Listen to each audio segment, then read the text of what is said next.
दोस्तों, इजराइल की स्थापना 14 मई 1947 को हुई थी। लंबे समय के संघर्ष के बाद यहूदी को ब्रिटेन से आजादी मिली थी और नए सौराष्ट्र की स्थापना हुई और इसे इजराइल नाम दिया गया। ये दुनिया का एकमात्र यहूदी देश है। इस देश की सबसे खास बात यह भी है कि पूरी दुनिया में अगर किसी यहूदी बच्चे का जन्म होता है तो उस बच्चे को इजराइल की नागरिकता मिल जाती है और वो जब चाहे तब इजराइल में रह सकता है। इजराइल की राष्ट्रभाषा हिब्रू है। लोगों को इस भाषा को बोलते शर्म आती है। यह दुनिया का एकमात्र यहूदी देश है, परंतु इस भाषा का अंत मध्यकाल में हो गया था। इस भाषा को सीखने वाला भी अब कोई नहीं बचा। और जब इजराइल की स्थापना हुई दोस्तों, तो इस देश के यहूदियों ने इस भाषा को पुनर्जीवित कर दिया था और उसको वहां की आधिकारिक भाषा भी बना दिया। 2000 के आंकड़ों के अनुसार यहाँ की जनसंख्या 92 लाख के आसपास है। देखा जाए तो ये दिल्ली और मुंबई से बहुत कम है। क्षेत्रफल में केरल से भी छोटा है। इजराइल एकमात्र ऐसा देश है जहां प्रत्येक नागरिक को मिलिट्री ट्रेनिंग लेना बहुत जरूरी है, फिर वो राष्ट्रपति का बेटा ही क्यों न हो।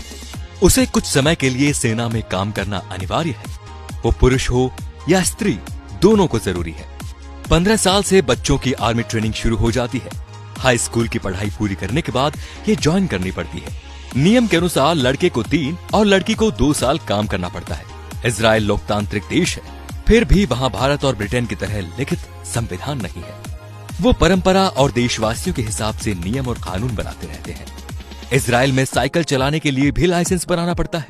ये दुनिया के 9 देशों में से एक है जिनके पास परमाणु और सैटेलाइट सिस्टम है।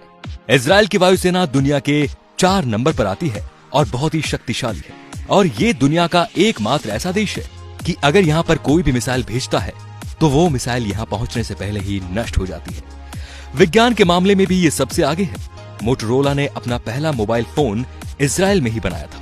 माइक्रोसॉफ्ट के लिए पहला पेटीएम जीपैड यहीं बनाया गया था। वॉइसमेल भी यहीं विकसित की गई। वैज्ञानिक अल्बर्ट आइंस्टाइन भी यहूदी थे। उनको इजराइल का राष्ट्रपति बनने का ऑफर भी दिया गया था, लेकिन उन्होंने मना कर दिया कि वो राजनीति के लिए नहीं बने। फेसबुक के संस्थापक भी यहूदी हैं। आजादी के समय ना यहाँ खेती की जाती थी और ना ही पानी का स्रोत था। फिर टेक्नोलॉजी के चलते चलते आज के समय में 99 खाद्य पदार्थ खुद पैदा करता है। इसके अलावा समुद्र के पानी को पीने और दूसरे काम में प्रयोग भी करता है। यहाँ पर 40 बुक स्टोर है क्योंकि यहाँ सरकार किताबें पुख्ता करवाती है। यहाँ पर 137 बीच है। यहाँ का समुद्र तल सिर्फ 273 सेंटीमीटर लंबा है। यहाँ की एजेंसी मुसाद दुनिया की सबसे ज्यादा खतरनाक है, जो 6 डे वॉर के नाम से जानी जाती है। दोस्तों, इजराइल भारत को अपना सच्चा दोस्त मानता है। इसके बावजूद भी 2017 से पहले किसी भी भारतीय प्रधानमंत्री ने इजराइल की यात्रा नहीं की। इसके पीछे शायद उन सभी प्रधानमंत्रियों के नाराज हो जाने का डर था। लेकिन 2017 में प्रधानमंत्री नरेंद्र मोदी इजराइल का दौरा करने वाले पहले प्रधानमंत्री बने। उनके इस दौरे ने भारत और इजराइल की दोस्ती को और गहरा मजबूत कर दिया। दोस्तों, 2014 से पहले जब हमारे देश में कोई आतंकवादी हमला होता था तब उसकी कड़ी निंदा की जाती थी, जबकि 1948 से ही इजराइल का एक ही मूल मंत्र रहा है कि अगर किसी देश ने हमारे देश के एक नागरिक को मारा तो हम उसके देश में घुसकर उसके 1000 नागरिक को मारेंगे।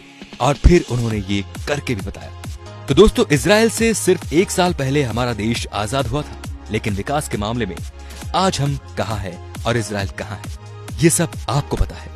तो आप सभी को भी इजरायली नागरिकों से यही सीख लेनी चाहिए और अपने देश की तरक्की में पूरा योगदान करना चाहिए। धन्यवाद।